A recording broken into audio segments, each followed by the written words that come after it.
Digestive system of human beings. इसके अंदर सबसे पहला क्वेश्चन आता है कि डाइजेशन क्या होता है।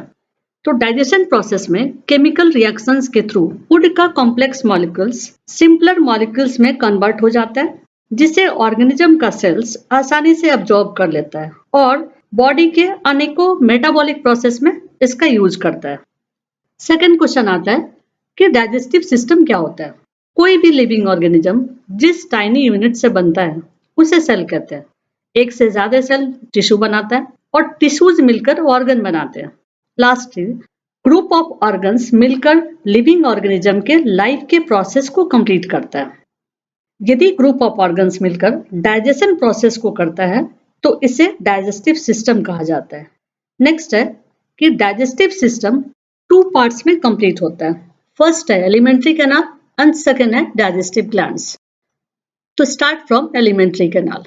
In alimentary canal, there are 8 organs. One by one, हम लोग थोड़ा डिटेल में पढ़ेंगे सारे organs के बारे में. First one is mouth. It is a transverse slit or aperture that occurs in between the nose and chin.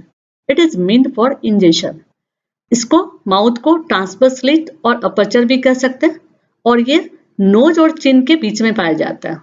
इसका काम सिर्फ ingestion होता है। Ingestion वर्ड को मैंने न्यूट्रिशन इन अमीबा में बहुत अच्छे से समझाया, तो अभी यहाँ नहीं समझा रहे। सेकेंड ऑर्गन है pharynx. The pharynx is a short conical region the food and air passes cross air. यहाँ देखिए, पहले भी बताया था कि ये वाला पार्ट जो है वो फेरेंक्स का। इस ट्यूब से फूड भी जाता है और एयर भी जाता है। फूड जब हम खाना खाते हैं तो इसी ट्यूब से फूड नीचे की तरफ जाता है और जब हम सांस लेते हैं तो ऑक्सीजन भी इसके थ्रू नीचे की तरफ जाता है। Next organ is stomach. The stomach is a dilated portion of the alimentary canal situated between the end of esophagus and beginning of small intestine. Stomach leads into the small intestine. पहले भी बताया था, अब एक बार फिर से देख लेते हैं। ये stomach की बात कर रहे हैं, तो stomach क्या है? Dilated portion है, थोड़ा फैला हुआ सा है, इसी को कहा जाता है dilated portion। ये dilated portion है और esophagus जहाँ खत्म होता है वहीं से stomach स्टार्ट होता है और जहां स्टमक खत्म होता है वहां से स्मॉल इंटेस्टाइन स्टार्ट होता है। Okay, small intestine. Small intestine is the longest part of the alimentary canal which is about 6 metre in length and 2.5 to 3.5 centimetre in diameter. Alimentary canal का लॉन्गेस्ट पार्ट स्मॉल इंटेस्टाइन होता है और इसका length लगभग 6 metre होता है और इसके डायमीटर 2.5 से लेकर के 3.5 सेंटीमीटर तक होता है। It has 3 parts: duodenum, jejunum, ileum. इसके 3 parts होते हैं: duodenum, jejunum and ileum.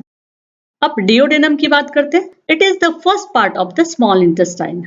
It is approximately 25 to 30 centimeter long and lie in C-shape around the head of the pancreas. Duodenum का शेप जो होता है वो C शेप में होता है। ये पैनक्रियाज के हेड के पास पाया जाता है और इसका लेंथ 25 से 30 सेंटीमीटर तक होता है। Okay, Next one, jejunum. The jejunum forms 2/5 of the small intestine.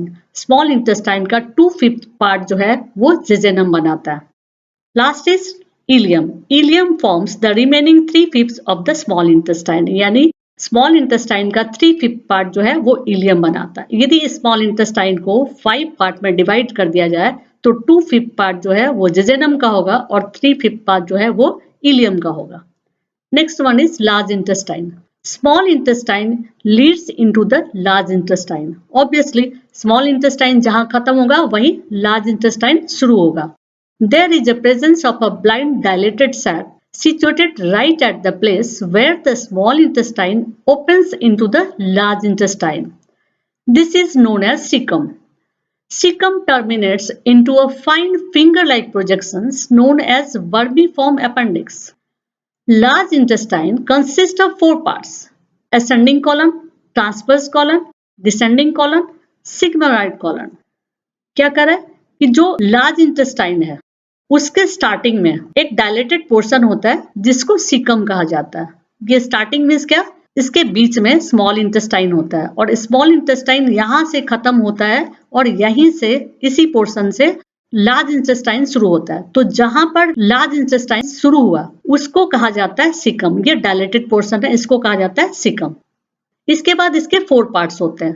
First ये जो ब्लू पार्ट है इसको असेंडिंग कॉलन कहते हैं, सेकंड ये जो येलो पार्ट है इसको ट्रांसवर्स कॉलन कहते हैं, एंड थर्ड जो पर्पल कलर है इसको डिसेंडिंग कॉलन कहते हैं, एंड लास्ट ये जो ब्राउन कलर है इसको सिग्मॉइड कॉलन कहते हैं। Okay, next one is rectum. It is slightly dilated part, about 13 centimeter long, and concerned with temporary storage of undigested food. ये क्या कर रहा है कि इसी डायग्राम से देख लेते हैं इसको। यहाँ पर इसको रेक्टम कहा जाता है और रेक्टम का जो लेंथ होता है वो 13 सेंटीमीटर होता है और यहाँ पर ये टेम्पररी अनडाइजेस्टेड फूड को स्टोर करता है। Last one is anus. Rectum ends into anal canal. Rectum जो है एनल कैनाल से एंड करता है, खत्म होता है, which help in the elimination of undigested waste through anal opening और एनस. और यहाँ से ये एनल कैनाल पर खत्म होता है रेक्टम और इसका जो ओपनिंग है उसको कहा जाता है एनस, और इस एनस से जो अनडाइजेस्टेड फूड होता है वो हमारे बॉडी से बाहर जाता है। Thanks for watching. Don't forget to click the subscribe button and hit the bell icon. If you have any doubt, mention in the comment section below. See you in next class.